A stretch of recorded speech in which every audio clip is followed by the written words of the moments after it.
കോഴിക്കോട് NIT-യിൽ മലയാള ദിനപത്രങ്ങൾക്ക് വിലക്ക്. ഇന്നു മുതൽ ക്യാമ്പസിലെ ഓഫീസുകളിലേക്ക് മലയാള പത്രങ്ങൾ വേണ്ട എന്നാണ് ഏജന്റുമാരെ അറിയിച്ചിരിക്കുന്നത്. തീരുമാനത്തിൽ പ്രതിഷേധിച്ച് CPIM പ്രവർത്തകർ NIT ക്യാമ്പസ് ഉപരോധിച്ചു. മലയാള പത്രങ്ങൾക്ക് വായനക്കാരില്ല എന്ന വിശദീകരണത്തോടെയാണ് മാർച്ച് 1 മുതൽ ക്യാമ്പസിൽ മലയാള പത്രങ്ങൾക്ക് വിലക്ക് ഏർപ്പെടുത്തിയത്. എന്നാൽ 6000-ലധികം വിദ്യാർത്ഥികൾ പഠിക്കുന്ന ക്യാമ്പസിൽ 70% മലയാളി വിദ്യാർത്ഥികളാണ് എന്നതാണ് യാഥാർത്ഥ്യം. നേരത്തെ ഉണ്ടായ വിവാദങ്ങളുടെ പശ്ചാത്തലത്തിലാണ് ഇത്തരമൊരു നടപടി എന്നാണ് സംശയിക്കുന്നത്.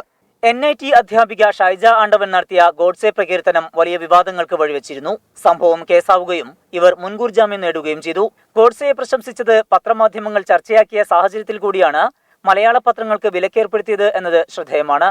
Director office, registrar office, library, guest house എന്നിവിടങ്ങളിൽ പത്രം നിർത്താനാണ് നിർദ്ദേശം. അതേസമയം ഇംഗ്ലീഷ് ദിനപത്രങ്ങൾക്ക് വിലക്കില്ല. ക്യാമ്പസുകളെ കാവ്യവൽക്കരിക്കാനുള്ള ശ്രമങ്ങളാണ് നടക്കുന്നത് എന്ന് CPIM ആരോപിച്ചു. ഇന്ത്യ രാജ്യത്തിലെ വിദ്യാഭ്യാസ സ്ഥാപനങ്ങളെ കാവ്യ പുതപ്പിക്കുക എന്ന കേന്ദ്ര സർക്കാരിൻ്റെ പ്രത്യക്ഷത്തിലുള്ള പിന്തുണയുടെ പ്രതിഫലനവും ബഹിർസ്ഫുരണവുമാണ് ഇന്ത്യ രാജ്യത്തിലെ വിദ്യാഭ്യാസ മണ്ഡലത്തിലെ അഭിമാന സ്തംഭമായി വിശേഷിപ്പിക്കാവുന്ന NIT-യുടെ ക്യാമ്പസിനകത്ത് നടന്നുകൊണ്ടിരിക്കുന്ന അശുഭകരമായ, അനഭിലഷണീയമായ ഈ പ്രവണത. വിഷയത്തിൽ ശക്തമായ പ്രതിഷേധവുമായി മുന്നോട്ടു പോകുമെന്ന് വിദ്യാർത്ഥി സംഘടനകളായ SFI, KSU, MSF തുടങ്ങിയവർ വ്യക്തമാക്കി. ക്യാമ്പസ് ഡയറക്ടറും ഏതാനും അധ്യാപകരും ചേർന്ന് അഭിമാന സ്ഥാപനത്തെ നശിപ്പിക്കാനുള്ള ശ്രമങ്ങളാണ് നടത്തുന്നത് എന്ന ആക്ഷേപമുണ്ട്. ഷൈജ ആണ്ടവന്റെ വിവാദവും മലയാള പത്രങ്ങൾക്കുള്ള വിലക്കും തമ്മിൽ ബന്ധമുണ്ടോ എന്ന് അധികൃതർ വ്യക്തമാക്കേണ്ടതുണ്ട്. കോഴിക്കോട് നിന്ന് ജ്യോതിഷ് കായണ്ണയ്ക്കൊപ്പം സമീർ സി മുഹമ്മദ്, 24.